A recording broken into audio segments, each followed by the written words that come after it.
E aí o Senhor falou mais uma vez ao meu coração: quando não consigo orar,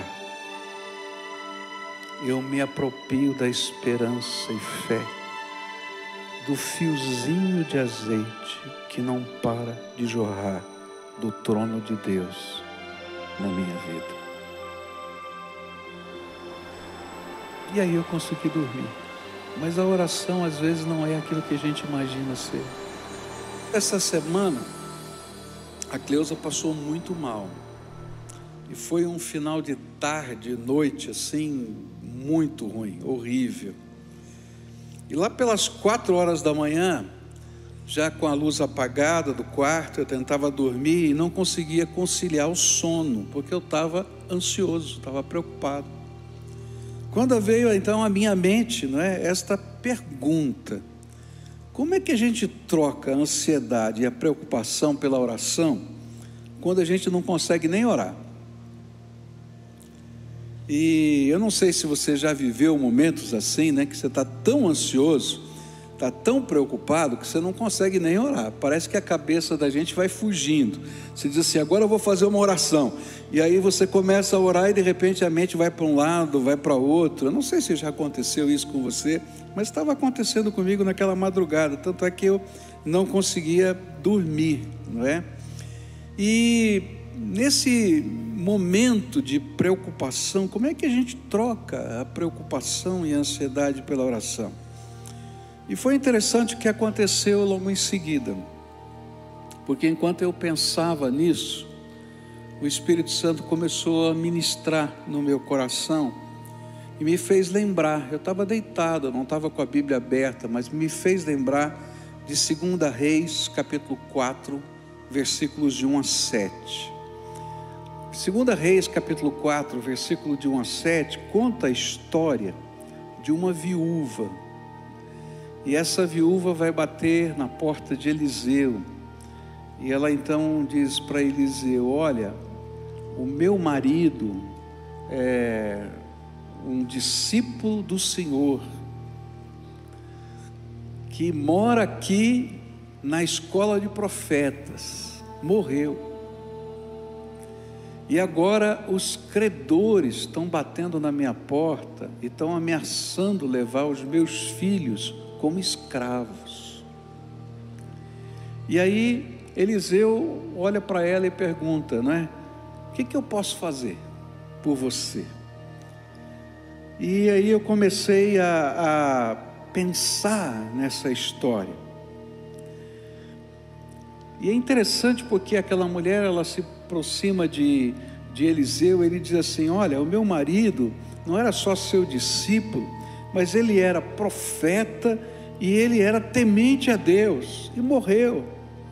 E se não bastasse toda a dor da perda, agora vem os credores batendo na minha porta e ameaçando levar os meus filhos como escravos em pagamento pelas dívidas. E aí o profeta diz assim: o que eu posso fazer por você? É tão desconcertante que o texto não apresenta qualquer resposta da mulher para Eliseu. O que eu posso fazer por você? E eu pensei, estava lá na cama, eu pensei: o que pode fazer? Ora, pode ajudar, paga as contas, quem sabe me abriga na escola de profetas, vai lá tomar minha causa junto aos credores. Como que posso fazer? Mas o incrível é que a mulher não falou nada, houve um silêncio, pois naquele momento ela não tinha forças nem para argumentar com o profeta. E foi justamente em meio a este silêncio constrangedor que Eliseu faz uma pergunta: o que é que você tem na sua casa? E ela respondeu: uma vasilha de azeite. E aí nesse momento lá, 4 horas da manhã, deitado, luz apagada, a primeira grande resposta sobre o que fazer quando não temos forças nem para orar, foi o poder do silêncio na presença do Pai. Quando estamos na presença de Deus, sem força sequer para orar, mas estamos na presença de Deus, o nosso silêncio se transforma em oração. Não é incrível isso? E é interessante porque esse silêncio é um grito ensurdecedor de socorro, um clamor desesperado por intervenção, um clamor silencioso, mas poderoso, porque move o Deus que se assenta no trono. E aí veio para mim a primeira resposta. Quando não conseguimos orar, precisamos simplesmente entrar na sala do trono. Porque quando a gente está na sala do trono, mesmo sem conseguir falar nada, a nossa presença ali já é uma grande oração. E aí eu me lembrei da cena de Jesus conversando com Maria, irmã de Lázaro. Lembra dessa cena? E interessante porque Marta conversa com Jesus, discute teologia com Jesus, mas Maria simplesmente abraça os pés de Jesus e chora. E aí a Bíblia diz que Jesus chorou. Não tinha palavras, só tinha a presença e a transmissão do que havia na alma. O segredo foi aquilo que o Espírito Santo me falou naquela noite, é permanecer na sala do trono. Não saia de lá, porque só Ele pode reverter a tua situação, até quando você não tem palavras. Mas eu continuei meditando naquele texto. É interessante, né? A gente está lá e é tão gostoso, né? Porque a Bíblia faz parte da vida da gente, da história, e o texto vinha tão claro na minha mente. E aí então me lembrei do que o profeta disse. O profeta disse: diga-me o que você tem em sua casa. E ela respondeu: esta sua serva não tem nada em casa, a não ser um jarro de azeite. Eu não tenho nada em casa, só tenho uma botija de azeite. Eu acho que esta pergunta, que prontamente foi respondida, gerou, numa fração de segundos, uma certa indignação no coração dessa viúva. Profeta, se eu tivesse algo de valor, você não acha que eu já teria usado? Eu tenho filhos para sustentar.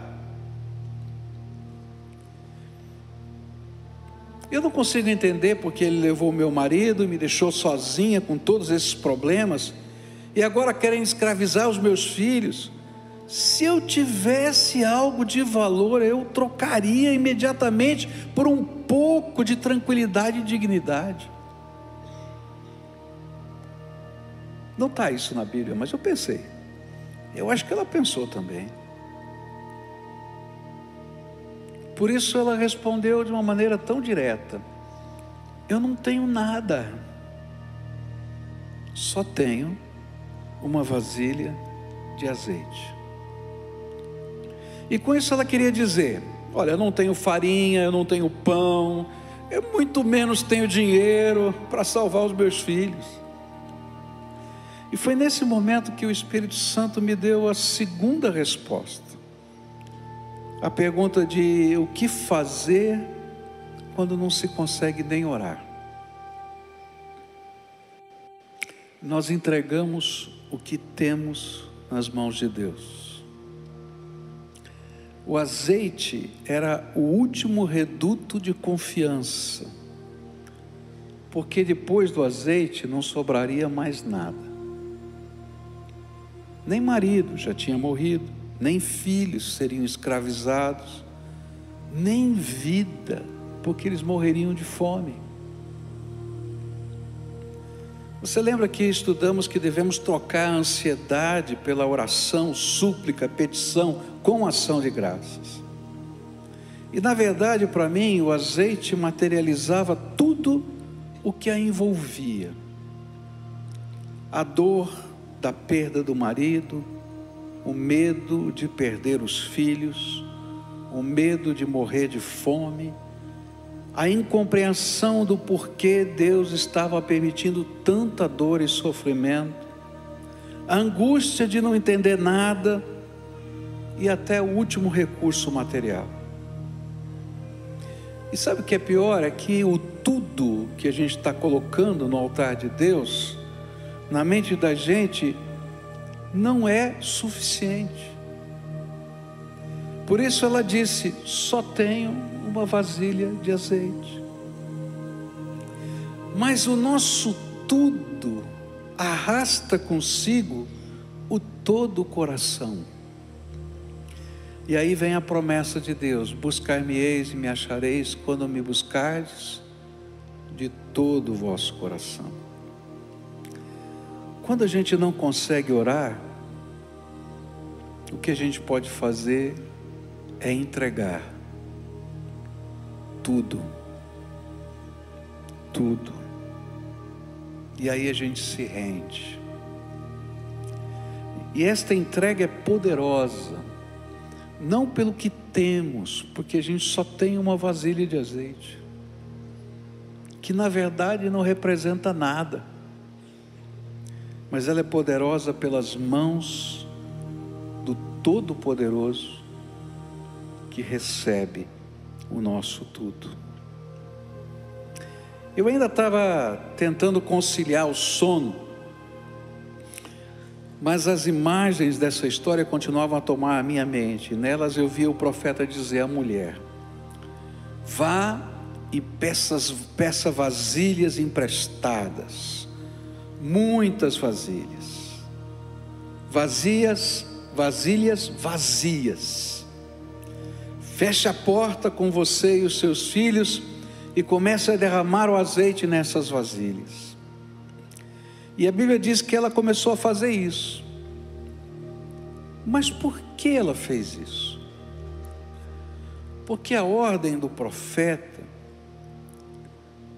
mesmo que ela e os seus filhos não entendessem muito bem o significado, o propósito, os meios, as maneiras, gerou no coração daquela mulher fé e esperança.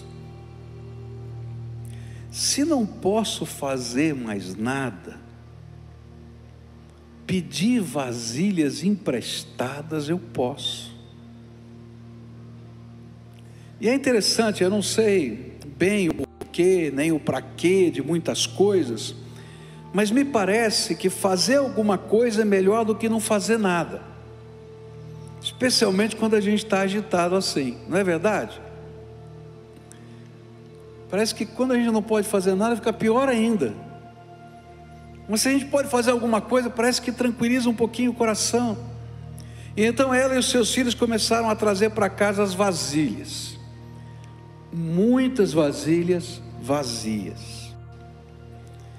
E é por isso que quando não conseguimos orar, muitas vezes somos movidos a fazer o que até pode parecer tolo aos olhos dos outros, mas que servem, porque as pessoas poderiam dizer de que servem vasilhas vazias, mas a gente faz algumas coisas, porque de alguma maneira elas são um chamado de Deus a que participemos do milagre que só Ele pode fazer.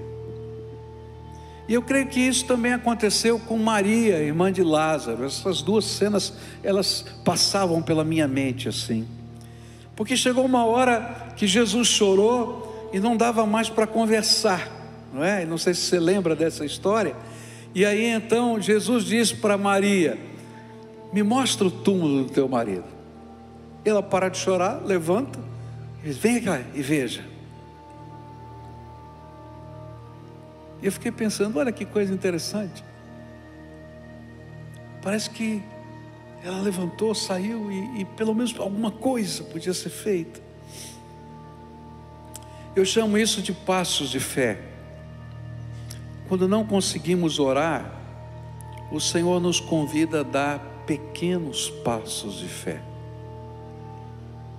Lembre-se, não são as vasilhas que nos movem a fé e a esperança, porque elas estão vazias, mas é a autoridade da palavra de Deus que nos é dada, que gera em nós esperança e fé. E eu acho interessante perceber que as vasilhas eram emprestadas. E eu fiquei pensando: Senhor, por que vasilha emprestada? Bom, tem muitas razões. É porque talvez ela não tivesse a quantidade de vasilhas necessárias. Mas eu acho que na sabedoria de Deus tinha algo mais. Talvez porque a alma daquela mulher já estivesse tão quebrada que ela não conseguia reter muita coisa. E assim as vasilhas emprestadas nos remetem para a oração intercessória, onde toda a comunidade de fé participa junto com esta viúva do milagre. E aí eu fiquei imaginando ela e os filhos batendo de porta em porta, né? Você pode imaginar, batendo de porta em porta, e ele diz assim: pois não, olha, eu vim aqui porque o profeta me mandou vir aqui, e ele me mandou vir aqui pedir vasilha emprestada. Você tem alguma vasilha vazia aí para me emprestar? E aí de repente o profeta mandou, então leva tudo que você puder, veja aqui o que serve para você. E aí o filho batendo numa casa, a mãe na outra casa, e assim sucessivamente. E de alguma maneira toda aquela comunidade dos vizinhos, que de alguma maneira estavam ligados à escola dos profetas, estava participando de algo que eles não sabiam muito bem, emprestando vasilhas. Às vezes, os passos de fé nos levam a buscar vasilhas emprestadas que Deus possa usar para nos abençoar. E quando nós não conseguimos orar, a gente pede vasilha emprestada. Já viu isso acontecer com você e comigo? A gente diz assim: ore por mim, ou ora comigo, por favor. E dessa maneira a gente dá passos de fé, quando a gente pede as vasilhas emprestadas a outras pessoas de fé.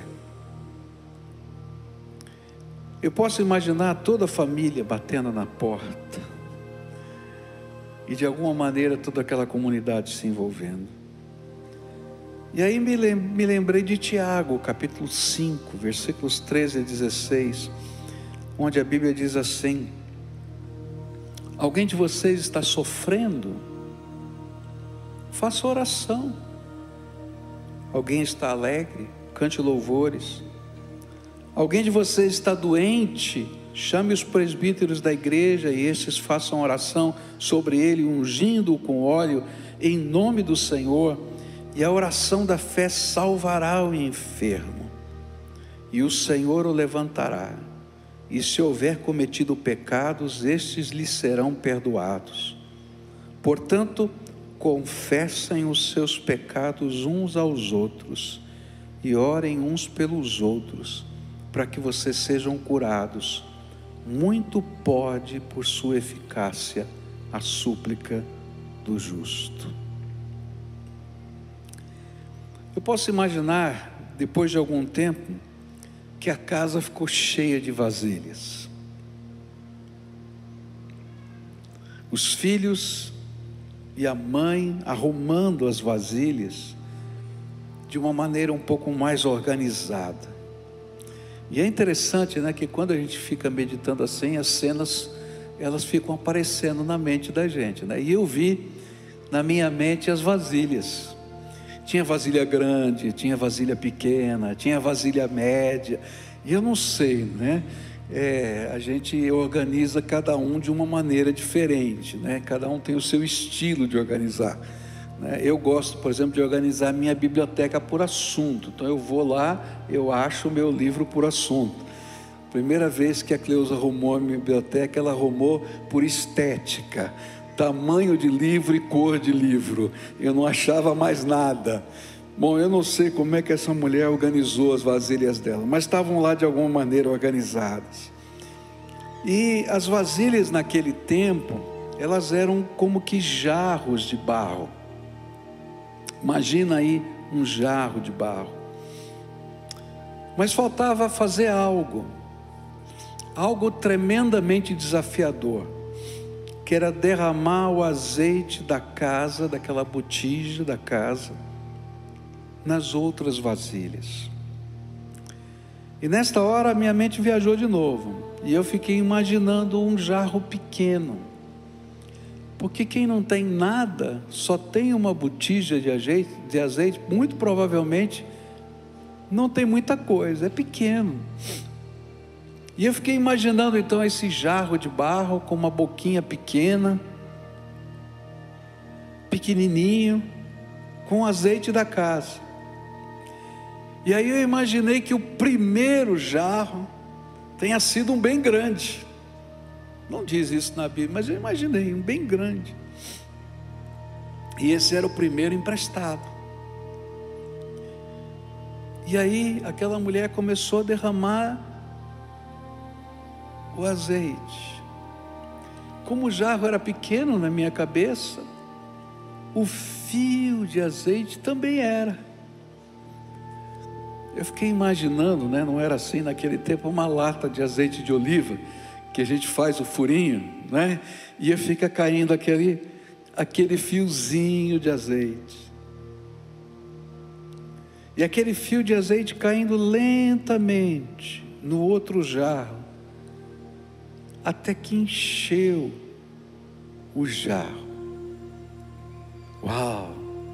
Uma latinha, um jarrinho, um fiozinho, caindo lentamente, enche o jarro. Eu acho que aquela mulher nem levantou o jarro outra vez para dizer, dá de eu levantar e parar. Ela puxa, filho, traz aqui o outro jarro, né? E aí ali ela vai derramando de novo, eu nem mexo. Dá de dar alguma coisa errada aqui. E sem virar então o jarro, ela fez o fio de azeite ir ao segundo, terceiro, quarto, quinto. E a resposta que veio em minha mente é que quando não conseguimos orar,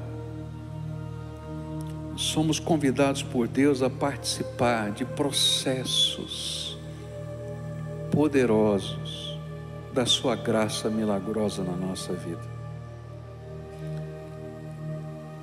E o Senhor falou para mim, olha, os jarros não foram cheios num instante. Era um fiozinho de azeite permanente, contínuo, com um suprimento do céu que se derramava pouco a pouco nos vários vasos emprestados daquela casa.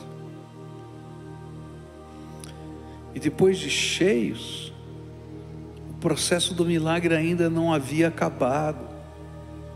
Era necessário vender o azeite, pagar os credores, administrar a sobra até um novo suprimento. E me lembrei do texto de 2 semanas atrás, que dizia, né, que a gente tinha que levar a Deus as nossas petições, súplicas e orações com ação de graças. Cada fiozinho de azeite derramado nos jarros emprestados faziam toda a família celebrar o poder do Senhor entre eles. Era só um fiozinho, mas era poder que caía do céu continuamente. E a paz que excede todo entendimento já guardava o coração de toda aquela família, simplesmente porque o fiozinho de azeite continuava a cair. Era só um fiozinho de azeite. E aí o Senhor falou mais uma vez ao meu coração: quando não consigo orar, eu me aproprio da esperança e fé, do fiozinho de azeite que não para de jorrar do trono de Deus na minha vida. E aí eu consegui dormir.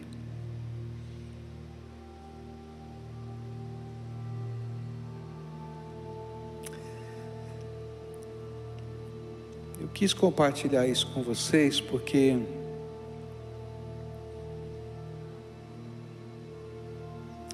não é fácil trocar a ansiedade por oração.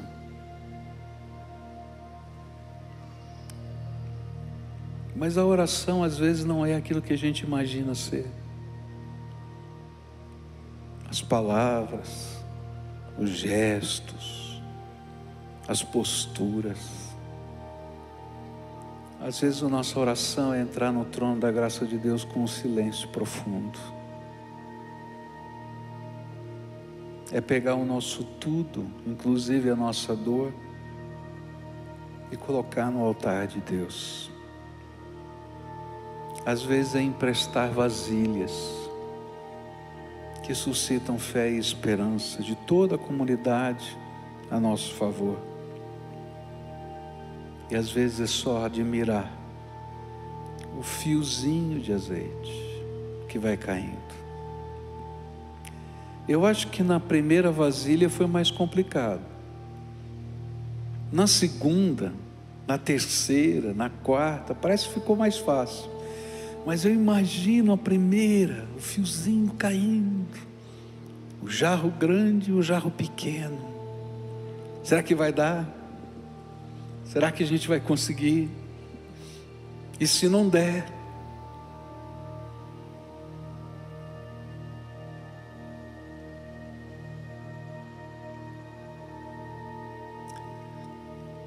A palavra do Senhor disse: eis que estou convosco todos os dias, até a consumação dos séculos. E esse é o fiozinho de azeite que não para de jorrar. Nessa manhã eu queria orar com você. Queria tomar emprestado a sua vasilha para orar por mim. E queria tomar emprestado a minha vasilha para orar por você.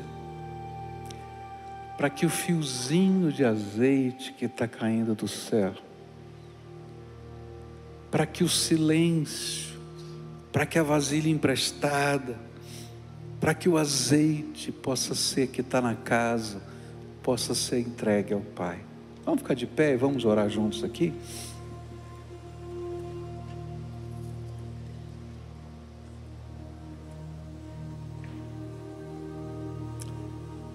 Querido Senhor, Tu conheces o coração de cada um dos Teus filhos que aqui está. Alguns chegam à Tua casa celebrando, pulando, saltitando de alegria, porque o Senhor, de tantas maneiras, tem derramado o Teu fiozinho e as botijas estão cheias. Mas outros chegam aqui, Senhor, sem sequer ter vasilhas emprestadas. Mas todos nós que estamos aqui viemos à Tua casa, sala do trono. Alguns conseguem orar de uma maneira tradicional. Outros, Senhor, nem orar conseguem. Então nesta hora, Pai, em nome de Jesus, o teu Filho, vem com o teu Espírito Santo. Nesse tempo que vamos celebrar a tua ceia daqui a pouquinho, que representa a promessa, o sinal, a confirmação de que o fiozinho de azeite está caindo do céu, porque Jesus, o nosso sumo sacerdote, está sentado à tua direita e intercede por nós. Que nessa hora, Pai, nós possamos sentir o fiozinho de azeite. E alguns, Senhor, não precisam que seja colocado apenas no jarro. Alguns precisam que esse fiozinho de azeite caia sobre a cabeça e unja a sua vida, Pai, como se ungia um sacerdote. Alguns precisam, Senhor, que esse fiozinho de azeite seja vendido para que soluções venham. Alguns precisam, Senhor, que o processo, num dado momento ou em outro, tome forma, Senhor, de graça e misericórdia. Então nesta hora, Pai, como teu povo, nós clamamos: vem, Senhor, com teu Espírito sobre nós e ministra. Vem, Senhor, com teu Espírito sobre nós e ministra. Vem, Senhor, vem.